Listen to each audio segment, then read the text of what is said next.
Assalamualaikum warahmatullahi wabarakatuh. Selamat siang anak-anakku kelas 9. Semoga kalian selalu diberi perlindungan dan kesehatan oleh Allah SWT. Sebelum pembelajaran bahasa Jawa kita mulai, saya mau mengingatkan terlebih dahulu bahwa di kelas 9, mulai dari kelas 91 dan 92, masih banyak siswa yang mempunyai tunggakan tugas atau hutang tugas.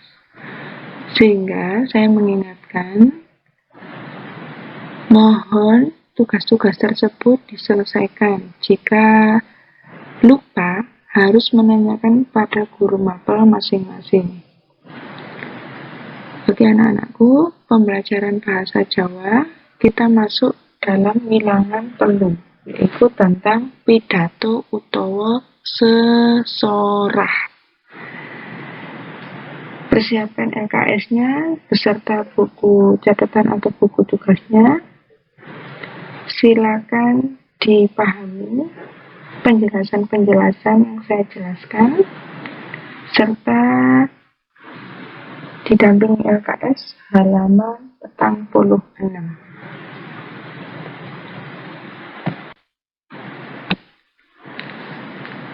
Slide nomor 1 iki tentang pangerten pidato. 1. Pidato yaiku omongan utawa ucapan kang ditata kanthi apik lan disampaiake marang wong liya.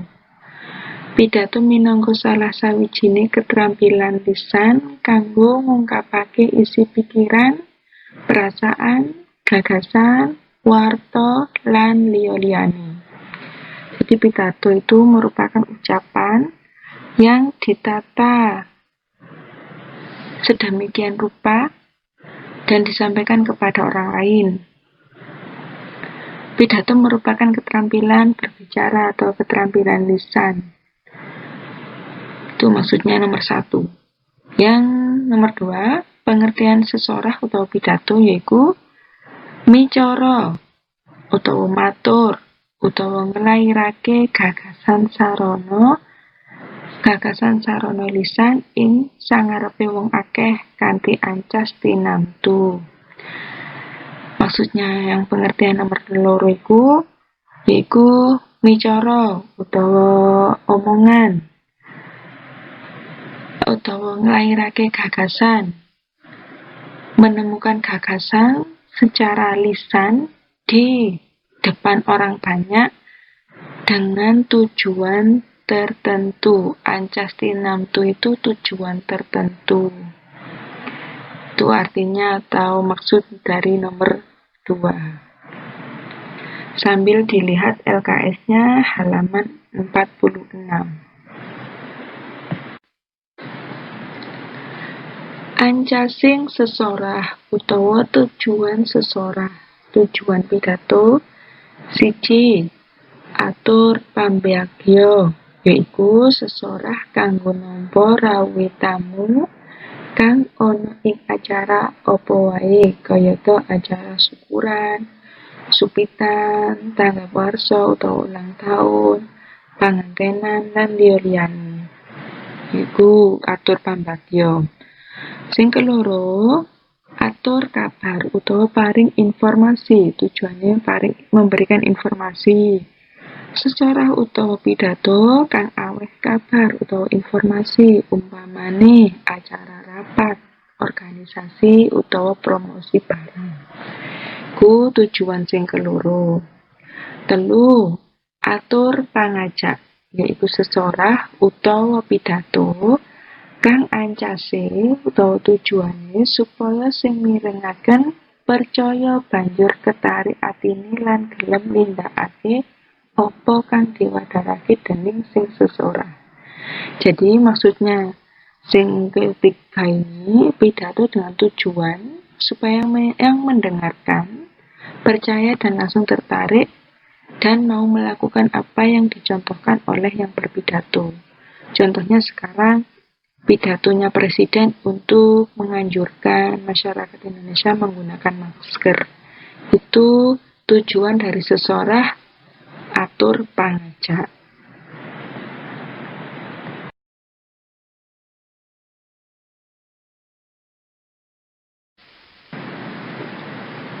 Ing slide iki dijelasake perangane utawa susunane saking sesorah.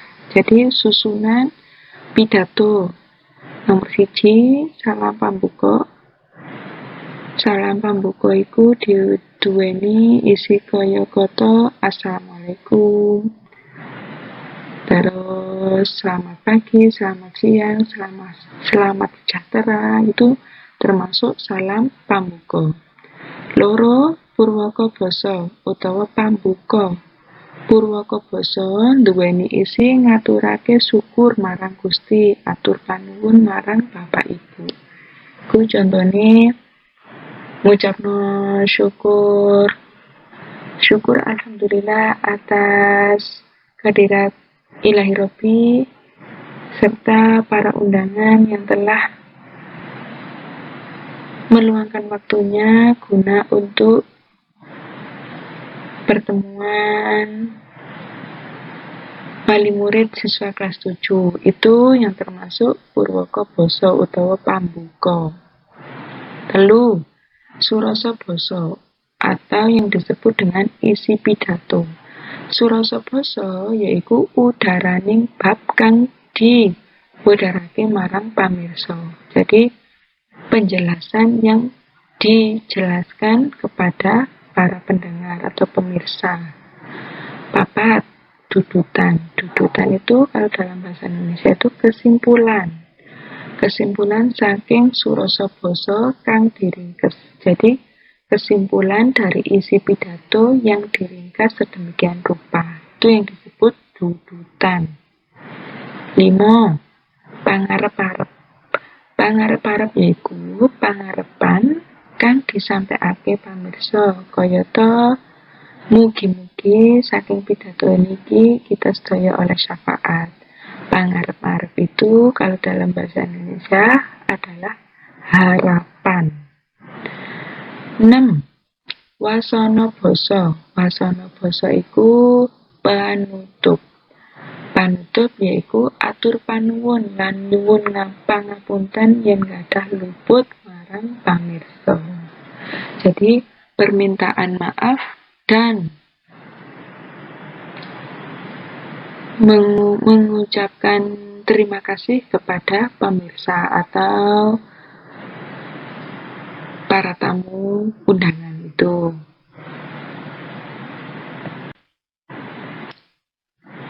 Jenise pidato utawa sesorah. Miturut gunane, jenise sesorah yaiku sabdatama, pambyakya harja, tanggap wacana. Terus miturut tujuane yaiku menehi hiburan, menehi kuwaruh atau memberikan pengetahuan, pangajak-ajak atau bersifat mengajak. Itu menurut gunane lan tujuane. Jenise pidato miturut keanane pidato. Keanane pidato itu sama halnya dengan keadaan kita berpidato. Itu kita berpidato dalam keadaan resmi, keanan setengah resmi, keanan ora resmi, lan keanan liya-liyane. Jadi jenis pidato itu termasuk dilihat dari keadaannya. Sing D, miturut pendekatan isi pidato. Jadi jenis pidato atau sesorah miturut pendekatan isi. Sing nomor 1 pendekatan intelektual. Jadi saya jelaskan pendekatan intelektual itu pamicarane yang berpidato kudu migetake memperhatikan keadaan pendidikan pamirenge. Jadi harus memperhatikan pendidikan pemirsanya atau pendengarnya. Nalika ing ngarepe wong kang duweni tingkat pendidikan dhuwur, Pamicara atau yang berpidato iso nganggo basa intelek. Jadi dilihat kalau yang pendengarnya itu sudah berpendidikan tinggi, kita bisa menggunakan bahasa-bahasa asing atau bahasa-bahasa intelek. Kalau kita berpidato, yang mendengarkan hanya orang-orang biasa, masyarakat-masyarakat biasa, kita tidak boleh menggunakan bahasa-bahasa intelek karena banyak orang yang tidak mengerti maksudnya. Itu maksudnya pendekatan intelektual itu seperti itu. Jadi harus dilihat keadaan pendengarnya atau pemirsanya itu dilihat kalau pendekatan intelektual. Yang kedua, pendekatan moral. Pendekatan iki digunakake nalika pamirengi atau pendengarnya seneng melu kegiatan moral. Tuladhane pengajian. Kalau ada orang berceramah atau berpidato di acara pengajian, itu termasuk pendekatan moral. Sing katelu, pendekatan emosional.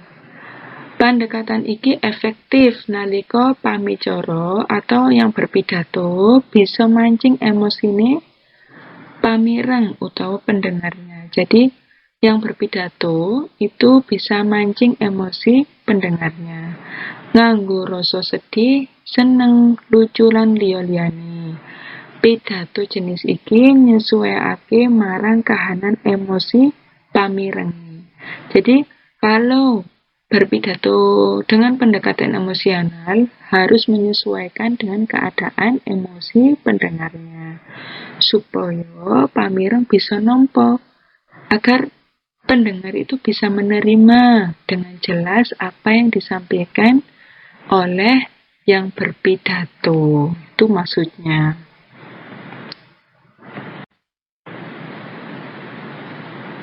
Ing slide iki padha karo slide nomor 5, yaiku paugeran utawa urut-urutane pidato.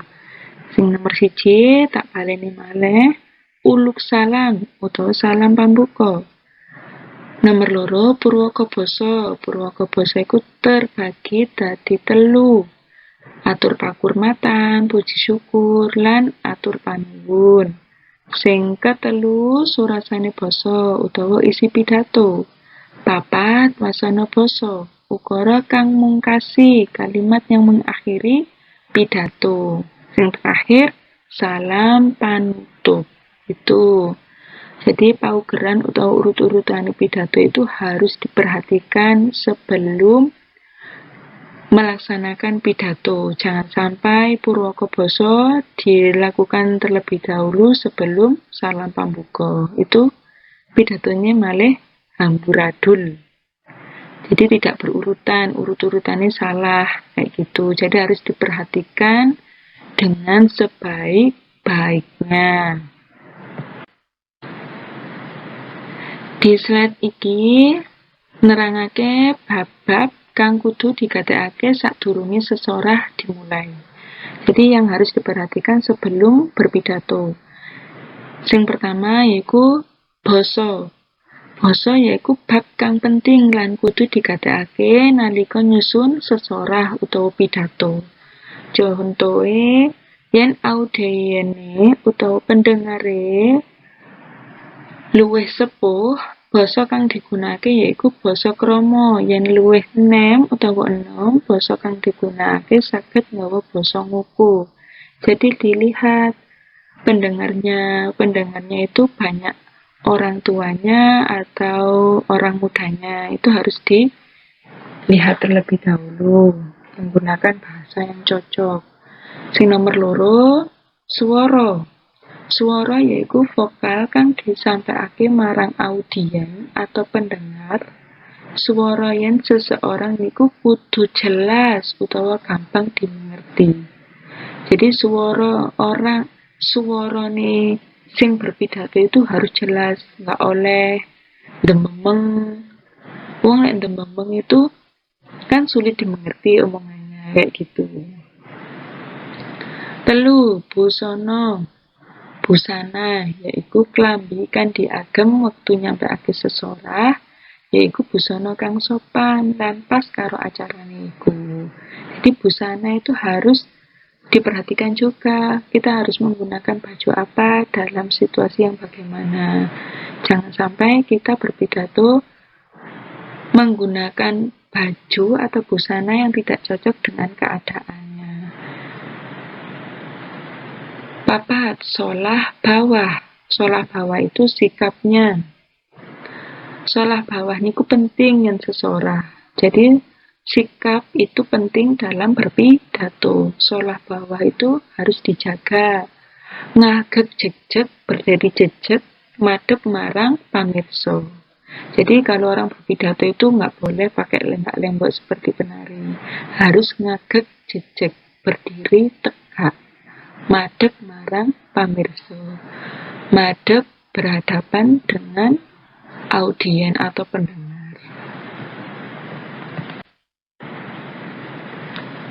Ing slide selanjutnya ya, iku isine tulodo sesorah utawa tulodone pidato sing bertemankan narkoba.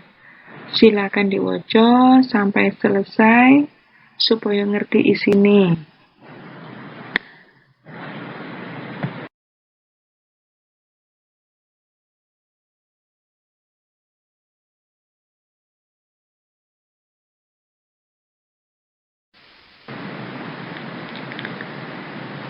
Alhamdulillahirrahmanirrahim, pembelajaran bahasa Jawa hari ini telah selesai. Mudah-mudahan apa yang saya sampaikan, apa yang saya jelaskan bisa mudah dimengerti oleh kalian semua. Matur suwun lan nyuwun pangapunten. Wassalamualaikum warahmatullahi wabarakatuh.